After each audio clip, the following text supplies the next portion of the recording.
Tai labas visiems žiūrintiem. Sveiki. Ir šiandien mes ne kur kitur, o vėl pas Aivaras po YouTube kanale. Kas neprenumeravote, dar iki šiol užsiprenumeruokite. Nes dar liko ne viena nebaigta žiūrėti daina, o mes esame ne bet kur, o rubrikoje nekonkurentai. Kitaip tariant, kalbame apie dainas, kurios jau pateko į didįjį Eurovizijos finalą. Ir šiandien pažiūrėsime netolimus mūsų tokių pusiau kaimynus per tarpą ir klausysimės Olandijos dainą.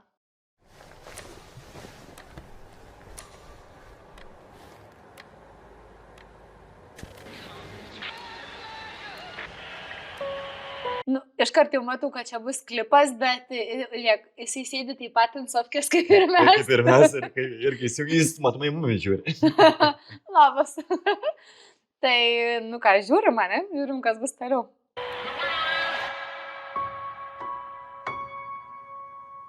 C'est la vie.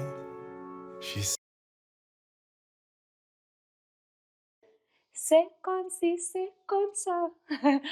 Prancūziškai. Man irgi taip, aš taip klausiu. Tu jau bijai sakyti, kad kalbą nepataikčiau, bet man irgi atrodo prancūziškai, bet pradžiu užkabina. Aha, iš pradžių pirmi žodžiai tokie, tartis tokia labai lietuviška, tokia ta anglų ryžianti tartis. Galvoji, gal jau lietuviškai uždainavo? Ne, žinai, kai mes lietuviai apskritai, mūsų Šiaurės Europą, mes angliškai turim labai didelį akcentą ir labai nėra jisai gražus. Ir man čia pirms sakinis toks ir atrodė, kad bus su tokiu akcentu neįtin išraiškingu. Bet šiaip maloniai skamba. Noriu žiūrėti, iš tikrųjų, taip norėjau kažką pakomentuoti, bet noriu žiūrėti, kas toliau bus.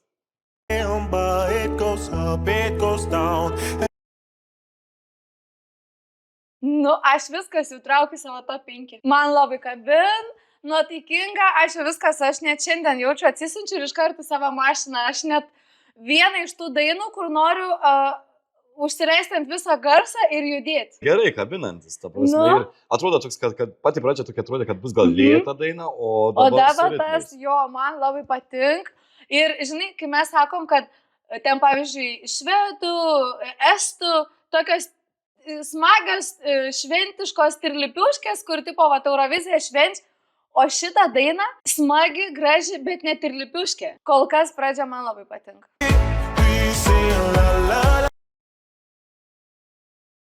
Šitas momentas jaučiu, bus Eurovizija ant scenos. Aš įsivaizduoju, kad gal net ir scenografiškai bus paruoštas dekoracijos ir už nugaros. Tie vaizdai dabar, ką matysim, jaučiu, euroviziniai motyvai jau prasideda. Aišku, čia galim spėlioti. Jo, aišku, mes tam čia ir susirinkom, kad padiskutuot, paspėliot, kažkokią viziją susidaryti, o po to bus labai fainai pažiūrėti, ar pasitvirtina ar ne. Atrodo, noris daug ką komentuoti. Ir tą aptarti, ir tą pastebėjau, ir kažką jau net pamiršau, ką pastebėjau, bet dar noriu pamatyti, kas bus toliau. Aišku, žinai, kad čia klips. Jo, pradžia tai akivaizdus klips, bet kuriuo atveju, manau, ir šokėjai bus. Ir spalviškai ant LED ekranų šitie momentai švies, o tik tai tas toksai scenografinis pasirodymas, neaišku, kaip bus išpildytas.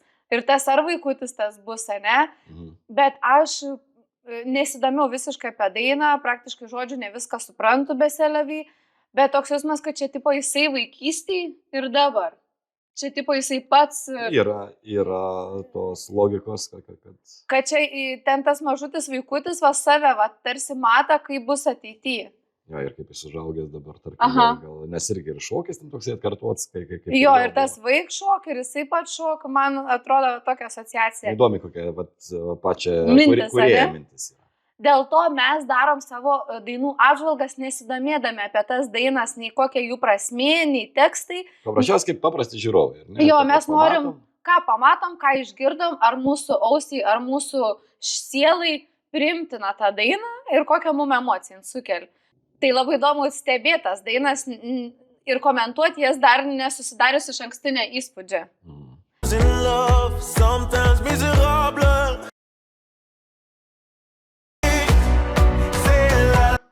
C'est la vie. Labai. Aš net iš tikrųjų, žinok, šiandien dienai jau užsimiršo tos prieš tai favoritės. Aš sėdžiu ir galvoju, norėčiau, kad tai būtų Eurovizijos nugalėtoja. Jau netgi taip. Aš duočiau net taip. Prasme, man melodinga, nuotaikinga, tokia jautri, visos emocijos vienu metu ir ritmą duoda, nori judėti, man atrodo, daina ir turbūt, kad norėtum šokti, judėti, kažkokią aš emociją išgyvenu, man kažkaip ir jautri to pačiu, man viskas vienoj toj dainoj sutelpa, apie kokią aš ir įsivaizduoju Eurovizinę dainą. Dabar aš jau galvoju apie tavo, nes jau tau kokias 5 yra favoritinės, kaip tu ją, kai jos pasirodys, iš tikrųjų gal vėlgi kitaip, gal gal vienu metu ant scenos, bet tarp kitko, jeigu norit nepraleisti, mes dar su Aivaru padarysim po savo top 10, kai jau peržiūrėsim visas dainas. O gal net ir dabar, aš net šiandien jau norėsiu daryti, nežinau. Bet dar nematė, dar kai kurių šalių. Gal vėl atsiras naujas. Gal paskui atnaujinsim, kitą padarysim, bet šiandien dienai, šitą maną minimum top 3. Minimum top 3. Žodžiu, iš berniuką tapo dideliu vyru ir... Gaila, ne visą tekstą suprantu. Kam iš šitą dainą skiri? Tiesiog apie savo gyvenimą dainuoja, ne? Savo jausmus kažkas. Aš tai labai pajaučiu. Aš nežinau, aš kažkiek grįžau čia iš pat kelionės, aš tokia įsijaučianti patapau, tokia palieč mane, taip. O gal tiesiog gerų dainų atsirado? Gal.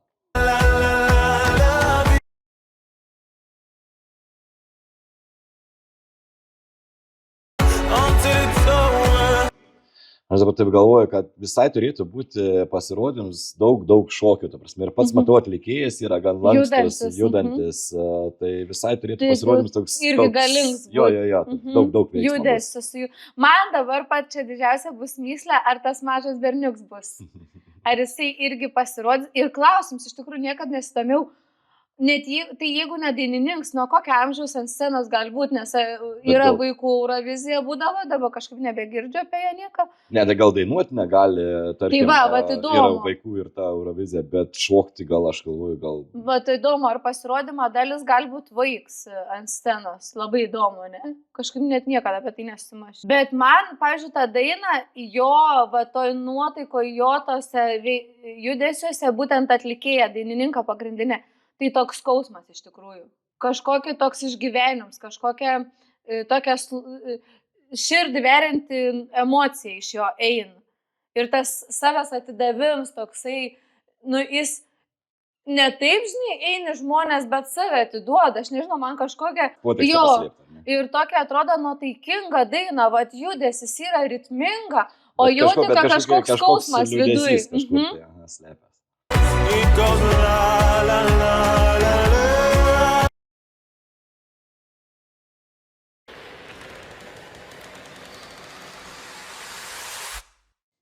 Aš dar vis laukiu, gal dar ant galo kažkas išeis. Nežinau, man tai žinok tokie, net širpuliukai kažkokie bėgioja, jaučiu pirmą dainą, kur... Gražiai. Jo, prieš tai Izraelis iš tikrųjų labai palėtė, bet ten rami tokia baladiška, irgi man verta labai aukštą įvertinimą. O šitą atrodo su judesiu, bet aš net įsivaizduoju, kaip, pavyzdžiui, man kažkokia liūdna emocija, aš užsileidžiu mašinai ant visą garsą, atsidarius vasarą langus, važiuoju ir verkiu dainuodama tą dainą. Va tokia emocija man. Man tą dainą priminė biškutį vieną dainą ten Papaupų, kur buvo, atsimeni toks įdami... Papautė? Ja, Papautė, kur buvo. Man kažkokia tokia struktūra panašiai yra. Bet šiaip tai... Stipri daina. Konkurentai vienareikšmiškai. Ir gan aš galvoju, kad tikrai aukštai bus. Dešimtukė, tai net nebėra ką kalbėti, kad jinai bus, tai tikrai. Bet man asmeniniam, tai net tarp top 5 aš nežinau, kurią vietą paskirsiu, bet tikrai... Dabar jau bus sunku, ne? Nes tikrai jau atrodo, į galą atrodo vieną už kitą dainą geresnės, kur jau kaip ir atrodo, ką čia be geresnė, be sukurs, ką čia be parodys, bet žiūriu, kad išlaikytos dainos. Yra dar daina. Jo stipri daina, man asmeniškai... Gerai vertinti. Labai, tikrai. O kaip vertinat jūs? Rašykit, komentuokit, būtinai prenumeruokit Aivaras po YouTube kanalą, kad nepraleistumėt, dar yra dainų. Nes mes dar turim ką veikti. O mes... Atsisveikinam ir sakom iki greito, nes puolam žiūrėti, ką naują mums pasiūlys Europą. Iki greito. Iki greituko.